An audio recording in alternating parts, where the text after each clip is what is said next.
The room went silent before I even realized what was happening. One moment, I was awkwardly stirring my drink, half listening to a coworker brag about his promotion. And the next, there she was, standing in the middle of the ballroom, staring at me like I'd just crawled out of her nightmares. Nora, my ex-wife. She didn't say a word at first, just froze. Her glass slipped from her hand and shattered on the floor, the sound echoing so loudly it cut through the music. Everyone's heads turned, and for a brief second, I thought maybe I was imagining her. Maybe this was some kind of cruel daydream. But then she whispered my name.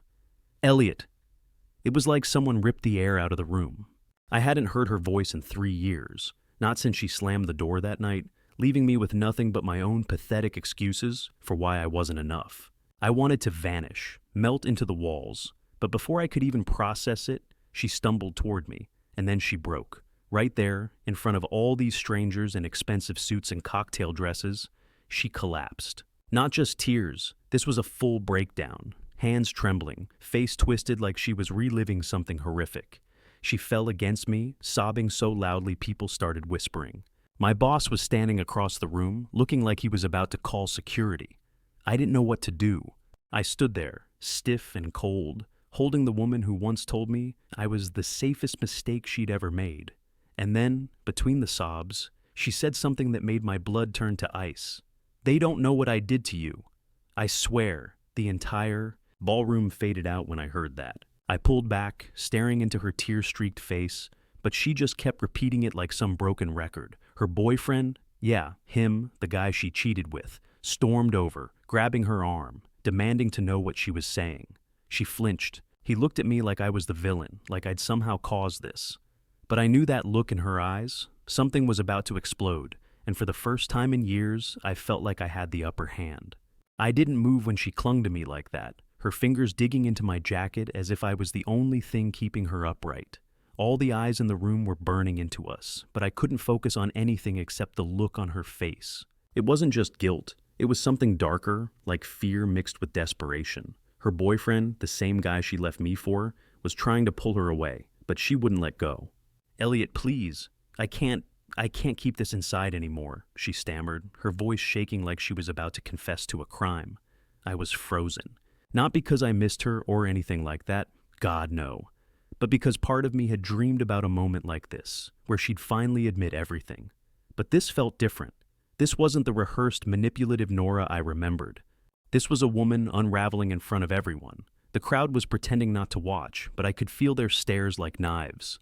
My boss was whispering to another manager, probably wondering if this was going to become some HR nightmare.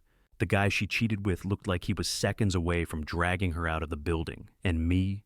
I just stood there like a coward, like the same weak man she left 3 years ago, unable to find words.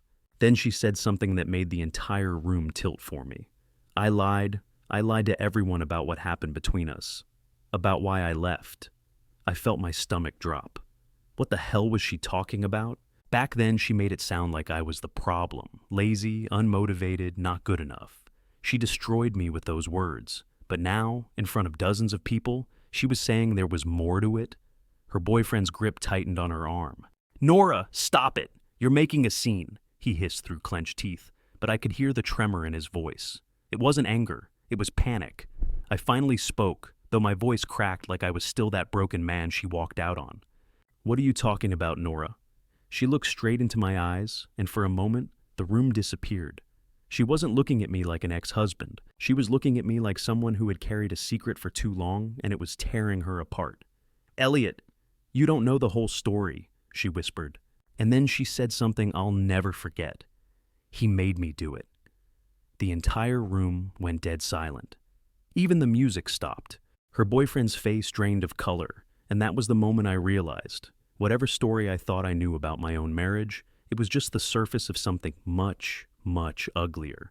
The silence in that ballroom was suffocating. It felt like every breath, every heartbeat in the room belonged to someone else, and I was just standing there trapped in this nightmare. Nora's words, "He made me do it," were still ringing in my ears, but I couldn't make sense of them. Her boyfriend, this tall, perfect-looking guy with that smug corporate confidence, suddenly didn't look so invincible anymore. His jaw tightened, his eyes darting around like he was trying to calculate how fast he could drag her out before she said something unforgivable. I didn't say anything at first. I was still trying to process the shock of it all, and for a moment, I wondered if maybe this was all just some weird attempt at revenge. Maybe she was drunk or trying to humiliate me like she had 3 years ago. But the way her voice trembled, the way her hands clutched at my sleeve like I was the last person she could trust, it didn't feel like a performance. It felt real. She suddenly turned to face the crowd, tears streaking down her face, and shouted, "You all think you know what happened, but you don't. You don't know what he did to me or to Elliot." Her voice cracked on my name, and for some reason, hearing her say it like that, like I was the victim she had wronged, made my chest tighten. I wasn't prepared for this. I came here to have a drink, shake some hands, maybe exchange a few business cards. I didn't come here to have my ex-wife completely unravel in front of my coworkers. Her boyfriend grabbed her wrist, hard this time. "Enough!" he barked, but she yanked away like his touch burned her. People started murmuring. A few women were looking at him with disgust, like they were seeing a side of him they didn't like. Someone at the bar even pulled out their phone. Yeah, I saw it. Someone was recording. Nora turned back to me, eyes red, mascara smeared like war paint. "You need to know the truth, Elliot. I thought I could live with it, but I can't. He made me leave you. He told me things that made me hate you, and I was too stupid to question it." Her voice was shaking, but every word felt like a punch to the gut. "What are you even talking about?" I asked, my voice sharper than I meant. I could feel my coworker's eyes on me, my boss shifting uncomfortably somewhere in the back. This was not the kind of attention I wanted, but I couldn't stop now. Her boyfriend? What was his name again? Lucas? Lance? Something with that same entitled ring, took a step closer, glaring at me like I was the enemy. "She's lying. She's unstable," he spat. "She does this when she doesn't get her way." But Nora laughed, a harsh, broken laugh. "Oh, now I'm unstable? You're the one who told me if I didn't leave Elliot, you'd ruin his career. You're the one who said you could make him disappear in this industry." The room gasped, and I swear I saw my boss flinch. That's when it hit me. This wasn't just some emotional breakdown. This was a confession. And whatever game this guy had been playing with her, it wasn't just personal. It was professional. It was bigger than I could have imagined. I didn't know whether to step in or let her keep going, but part of me, this bitter, broken part that had lived in the shadow of her betrayal for years, wanted to hear it all. I wanted the truth, every ugly piece of it, and something in her face told me this was just the beginning. I could feel every single person in that ballroom holding their breath, as if we were all waiting for someone to say the one thing that would set the whole place on fire. Nora's words hung in the air like a poisonous cloud, and I swear you could hear the ice clinking in people's glasses from across the room because no one dared speak. Lucas? Yes, I remembered his name now. The smug executive with the perfect suit and the snake-like charm was standing there with his jaw clenched, his hand frozen in the air from where he'd tried to grab her. His face had that mix of rage and panic I'd seen only once before, on the day I caught the two of them together in our kitchen 3 years ago when I thought my life had ended. But this was different. This wasn't a secret being revealed to me in the dark. This was a public detonation. Nora's voice cut through the silence again, raw and trembling. "Elliot, he lied to me. He told me you were worthless, that you'd never get back on your feet, that you'd drag me down with you. And I believed him because he made me believe I didn't deserve love if I stayed with you." She turned to face Lucas, and I'll never forget the way she looked at him, like she'd finally seen the monster behind the mask. "You promised me a better life, but all you gave me were chains." Lucas laughed, a low, sharp sound that didn't match the fear flickering in his eyes. "You're embarrassing yourself, Nora. You're drunk, and now you're trying to rewrite history because you regret your choices. You left Elliot because he's a failure. Don't pretend this is about me." Something inside me snapped when he said that. Maybe it was the years of humiliation, the nights I stayed awake wondering why I wasn't enough. Or maybe it was seeing my ex-wife fall apart while this man tried to manipulate her the way he'd manipulated me from the shadows. I took a step forward, my voice rising despite the lump in my throat. "You don't get to talk about me like that. Not here, not anymore." Everyone was watching, co-workers, clients, even my boss. And I knew this was career suicide, but I couldn't stop. "I didn't fail. I said, louder this time. I built myself back up from nothing while you were busy tearing me down behind the scenes. I lost my wife, my home, everything I thought I was. But I'm still here. And if you had to manipulate her into leaving me, then maybe the failure isn't me, Lucas. Maybe it's you. For the first time, I saw a crack in his perfect exterior. He stepped toward me, his face inches from mine, and I thought he was going to hit me. But before he could say anything, Nora grabbed his arm. "Tell him the truth," she said, her voice almost a growl. "Tell him how you threatened to blacklist him in the industry if I didn't walk away. Tell him how you said you'd bury his name." The murmur in the crowd turned into full-on whispers. People were shifting, pulling out phones, pretending to check messages but clearly recording. Lucas's eyes darted around like a trapped animal, and I realized he wasn't worried about me. He was worried about his image. He'd spent years crafting this flawless reputation, and now Nora was tearing it apart, piece by piece. He sneered, his voice low but shaking. "You think anyone's going to believe you? You're unstable. You've always been unstable." But she didn't flinch this time. She looked straight at him and then straight at me. "I have proof," she said. "Emails, messages, all of it. You think I kept quiet because I was weak? No, I kept quiet because I was scared, but not anymore." I didn't know what to say. Part of me wanted to demand answers right then and there, but another part of me, the part that had been crawling through life on my knees for years, felt something I hadn't felt in a long time. Hope. This wasn't just about my failed marriage anymore. It was about the truth, and for once, it felt like the truth might actually be on my side. If I thought the ballroom had been tense before, what came next made the atmosphere feel like a live wire about to snap. Nora's words about having proof didn't just rattle Lucas. They rattled me. Proof? Of what exactly? That my marriage had been manipulated by a man I didn't even know had that kind of power? That she hadn't just walked away because I was some pathetic excuse for a husband, but because this guy had been pulling strings behind my back? I didn't even know what to believe, but in that moment, I realized something. For the first time since our divorce, Nora wasn't standing across from me as an enemy. She was standing beside me. Lucas must have realized that too, because his entire demeanor shifted. His smug, condescending smirk vanished, and his voice dropped into something darker, more calculated. "Nora, don't start this here. We can talk about this in private." His hand shot out to grab her arm again, but this time she shoved him back, surprising everyone, including me. "No, Lucas," she said firmly, her voice cutting through the whispers around us. "I've been quiet for too long. I've let you control me, manipulate me, and make me hate myself. But I'm done. I'm done protecting you." People were openly staring now, phones raised, some pretending to check emails, but clearly recording everything. My boss, who had been standing at the back, looked like he didn't know whether to intervene or let this play out, but he didn't move. I could see a few of Lucas's colleagues exchange nervous glances, clearly recognizing that this was about to become a corporate disaster if things escalated. And I had this strange electric feeling that the man who had ruined my marriage was about to ruin himself. Nora turned to me, tears still clinging to her lashes, but her voice was steady. "Elliot, do you remember the night I left? The night I told you I didn't love you anymore?" I didn't answer. I couldn't. I just nodded slightly, my chest tightening like it did the first time I heard those words. "He told me," she continued, "that if I stayed with you, you'd never find work again. That he'd make calls, use his connections to make sure your name was blacklisted. He said you were worthless, and I believed him because he promised me a future, one he never intended to give me." Lucas snapped. "That's enough, Nora. You don't know what you're talking about. Elliot, don't listen to her. She's been unstable for years. You know that." I laughed. It wasn't a happy laugh, but one of those bitter, hollow laughs that come from years of pent-up anger. "You really think I'm going to believe you after everything? After you destroyed me? Both of you?" I shook my head, my hands shaking. "You know what's funny, Lucas? I thought I was the failure. I thought I was the guy who couldn't keep his life together.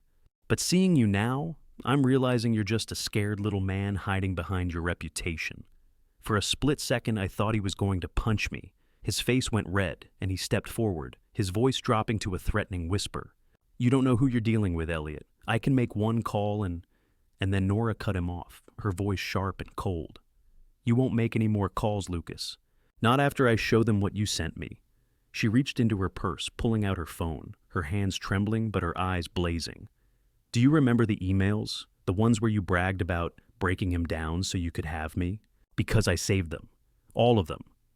The collective gasp in the room was almost comical. Lucas's face drained of color, and for the first time, I saw genuine fear in his eyes. He tried to lunge for her phone, but she stepped back, holding it out like a weapon. "Try it," she said, her voice almost a whisper. "Try to take it from me. I dare you." My heart was pounding so hard I thought I'd pass out. I didn't know what was about to happen, but I knew this was no longer about the past. This was about something much bigger, and I had no idea how far it was going to go, or who was going to get burned first. The tension in that ballroom was like nothing I had ever felt before. Everyone stood frozen, unsure if they were watching a scandal unfold or the prelude to a complete disaster. Nora, once the woman who had left me broken and humiliated, was now standing like a shield between me and Lucas. Her hand trembled slightly as she held her phone, but her voice was steady, laced with a fury I had never heard from her. "You think you can bury the truth like you buried me?" she said, staring at Lucas as if he were some predator she'd finally decided to confront. "Not this time." Lucas took a slow step toward her, his expression twisting into something dark and unrecognizable. He looked less like the polished executive and more like a cornered animal. "Nora, put the phone down," he said, his voice calm but deadly. "We can handle this in private, like adults. You don't want to ruin your life over a misunderstanding." "A misunderstanding?" Nora let out a short, disbelieving laugh that cut through the silence. "You think manipulating me into leaving my husband, threatening his career, and making me feel worthless for years is a misunderstanding? You told me I was nothing without you, Lucas, and I believed you. I destroyed my own marriage because of you. Do you know what that's done to me? To him?"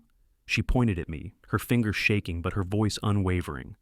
"Elliot deserves to know the truth, and so does everyone here."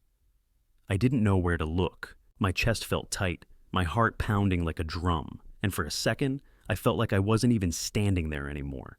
I was watching this from outside my own body, trying to piece together how the man who had once been just a shadow in the background of my life had managed to wreck it so thoroughly. And now, here he was, standing just feet away, his perfect mask starting to crack. Lucas noticed the murmurs around us. People were no longer pretending not to watch. They were glued to every word, some holding their phones up like they were waiting for the final twist of some drama they couldn't look away from. His jaw clenched. "You think they'll believe you?" he said, lowering his voice but not enough that people couldn't hear. "You think flashing a few emails will save you? I've built this career for 15 years. Do you know how quickly I can make you and Elliot disappear in this industry?" That was the moment I stepped forward. My voice shook, but I didn't care. "You already tried to make me disappear, Lucas. You did everything you could to erase me from her life, from this business, and for 3 years, I thought you succeeded. But I'm still here. I'm standing right in front of you, and I'm not afraid of you anymore." Nora's eyes flickered toward me, and for the first time in years, I saw a glimmer of the woman I used to know. Not the cold stranger who left, but the person who once held my hand, when we were both broke and dreaming of a better life. "He's right," she said softly but with conviction. "You don't own us. Not anymore." Lucas sneered. "You're both pathetic. You think anyone here is going to take your side over mine? I have the power, the connections, the influence." He stopped mid-sentence because Nora had pressed something on her phone. A chime echoed through the ballroom speakers, the sound of a Bluetooth connection. And then, before anyone could react, his voice filled the entire room. It was a recording. At first, it was just a few seconds of static and background noise, but then his voice came through loud and clear, arrogant and cruel. "She'll never see it coming. I'll make her hate him. I'll tell her he's dragging her down, that he'll ruin her life. She's desperate enough to believe anything I say, and when she leaves him, she'll think it's her choice. That's how you win, by making them think they're the ones walking away." The room erupted into gasps. Lucas's face went white, and for a second, he looked like he might collapse. His polished world was crumbling right in front of everyone. Nora stood taller, clutching the phone like it was her sword. "That's just one clip," she said. "I have more." I couldn't breathe. I felt a mix of vindication and shock. All these years, I thought I had been the problem. I thought I was the failure. And now, everyone was hearing the truth I never knew existed. I looked around the room and saw people staring at Lucas with disgust, while my boss's jaw had practically hit the floor. Lucas tried to speak, tried to salvage the remains of his reputation, but no one was listening anymore. For the first time, I saw him for what he truly was, not some untouchable figure, but a manipulator who had finally been exposed. And deep inside me, something I hadn't felt in years started to stir. The sense that maybe, just maybe, this was my moment to rise from the ashes he left me in. The moment that recording played, the entire room shifted. It wasn't just the gasps or the stunned silence that followed, it was the sudden realization, like a wave rolling over everyone, that they weren't just witnessing drama. They were witnessing the unmasking of someone powerful, someone who had built his entire career on manipulation and control. I watched Lucas freeze, his lips parting as though he was trying to think of something, anything that could undo the damage. But there was no undoing it. The words were out there, amplified through the ballroom speakers, now etched into the minds of every single person watching. He snapped out of his daze suddenly, his face twisting into something unhinged. "You think that's going to ruin me?" he barked, his voice rising with a kind of frantic desperation that I'd never heard from him before. "Do you people even know who I am? Do you know what I've built?" He pointed a trembling hand at Nora. "She's lying. She's been unstable for years. But no one was listening anymore. I could see it in their faces. Lucas wasn't in control now. His carefully curated image was collapsing, and he knew it. He turned on me next, his eyes narrowing like a predator cornered. "And you!" he spat, stepping closer, his voice low but shaking with rage. "You think this changes anything? You're still nothing. You're still the same pathetic man who couldn't keep his wife from running to me." I felt the heat rise in my chest, a mix of anger and years of buried humiliation bubbling to the surface. But before I could say anything, Nora stepped between us. Her voice was firm, almost commanding. "Stop. This isn't about Elliot anymore. This is about you, Lucas. It's about the lies you've told and the people you've crushed just to feel powerful." She held her phone up higher. "Should I play the rest? Should I let everyone hear how you bragged about ruining careers just to get what you want? Because I will. I swear I will." For a moment, I thought he might actually strike her. His face contorted with something primal, his hand twitching at his side, as if he couldn't decide between lunging for the phone or storming out. The crowd had shifted too. People weren't just watching anymore. They were filming openly, their cameras aimed like weapons. Lucas noticed and froze. His entire empire was based on perception, and in a single night, it was unraveling. But then something happened I wasn't prepared for. He laughed. It was a low, guttural laugh, the kind that doesn't come from amusement, but from someone who has nothing left to lose. "You think this is the end of me?" he said, almost whispering but loud enough that everyone heard. "You have no idea who I've got in my pocket. One recording won't take me down. Do you want to know the truth, Elliot? Do you want to know why your life went to hell?" My stomach tightened. He was looking at me now, his eyes sharp and venomous. "It wasn't just about Nora. You were never supposed to succeed. I made sure of that. Every rejection letter you got, every job that mysteriously didn't call you back, that was me. I crushed you because I could, and I enjoyed it." I froze. My mind was spinning, trying to process the idea that this man, this smug predator, had actively sabotaged me, not just stolen my wife, but systematically destroyed my career just for the thrill of it. I wanted to hit him, to scream, but my body wouldn't move. It was Nora who reacted first. Her hand flew, and the sound of her palm connecting with his face echoed through the ballroom like a gunshot. The room erupted, some gasping, others murmuring. Lucas staggered back, shocked. "You are done," Nora said, her voice shaking but filled with a kind of finality that made my breath catch. "I'm not just going to expose you tonight. I'm going to make sure everyone knows what you are. You don't own me, and you don't own him anymore." I could see Lucas's confidence crumble, but there was still something dangerous in his eyes. "You think anyone will believe you over me?" he muttered, his voice low, almost like a threat. "They don't have to believe me," she replied, holding up her phone. "They'll believe your own words." The crowd parted as security finally began moving toward him, and I realized this was it. This was the moment he'd either try to fight back or vanish into whatever dark hole he came from. But as the guards approached, he straightened his suit, forced a smirk, and said, "This isn't over. Not for any of you." And just like that, he walked out, leaving a wake of stunned silence and confusion behind him. I stood there, my chest heaving, unable to believe what had just happened. Nora turned to me, tears streaming down her face again. But this time, they weren't the tears of a manipulator.